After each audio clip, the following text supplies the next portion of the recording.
So my grandfather told my mother, who eventually told me, that as long as you paying them back a penny a day, they can't say you're not paying them back. If that shit didn't make sense to you, if it damn sure didn't make sense to me. Which is why I never followed it. And it turned out in my favor because I could have been like a lot of Americans, living paycheck to paycheck, robbing Pete to pay Paul, trying to live like the Joneses, all the while swimming in debt.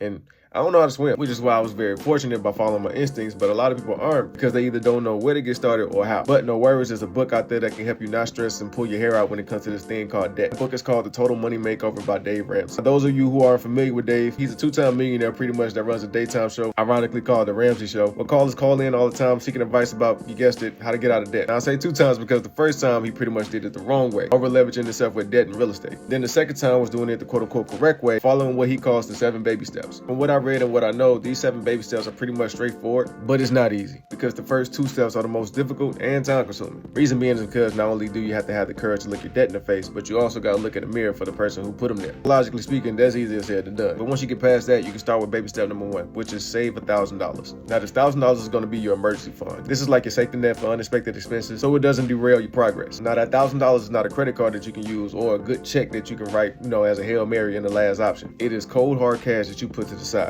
In the book and on the show as well, he goes over different ways you can accumulate this $1,000 fast, and even talks about different ways you can keep that $1,000 away from yourself so you don't end up spending it. Once you get that on the way, you go to step number 2, which is using the snowball method, paying off your debts from least to greatest. You're paying the minimum payment on everything while at the same time paying off the smallest debt first. Once you get done paying off the first debt, snowball those same efforts into the next one and so on and so forth, knocking them out one by one, which builds momentum and keeps you motivated. Dave calls this gazelle intensity when it comes to attacking your debt. It's important to know that during this time, you're not using your credit cards at all. In fact, he insists on doing plastic surgery by cutting all the credit cards up and never using them again. Pretty sure you can see by now why this is such a big deal and time consuming. Because not only do you have to save, which a lot of people consider a large amount of money first, but you have to painstakingly throw everything you have at each debt until you're eventually debt free. Whether that means working overtime, having a second job, or as he likes to put it, selling so much stuff in the house that the kids think they're next. And we all know that life happens, which is why if and when something does happen, that's when you use your emergency fund to pay whatever it is. Then you start those steps over and continue right back to where you left off. Now, once you pay off everything except for your home, you're ready for step number 3, which is building a fully funded emergency fund. He recommends saving at least 3 to 6 months of expenses without relying on credit. I don't know about y'all, but that's a lot. Because when life gives you lemons, that whole like to make lemonade.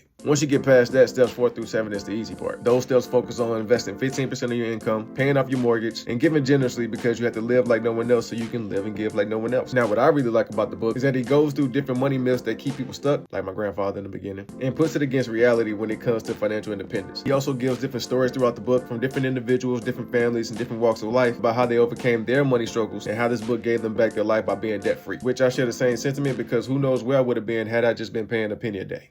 So with that being said, I encourage you all to pick up a copy of this book, or at the very least tune into his morning show, The Ramsey Show, which you can find on YouTube, to which you can hear people calling in from all over and different walks of life, seeking advice on how to deal with this big ass headache called debt. If this video was a help to you, be sure to hit the like button, follow me for more book content like this, and share with someone who you know is in need of a money makeover. Last but not least, but feel free to comment about your own personal journey when it comes to this thing called being debt free, because you never know who you may help out by sharing your story. Because if nothing else, I learned that sharing your experiences may be a blessing to somebody else, whether that be showing them that they're not alone in this journey or showing them that there's hope at the end of the tunnel and that they in fact can do it too.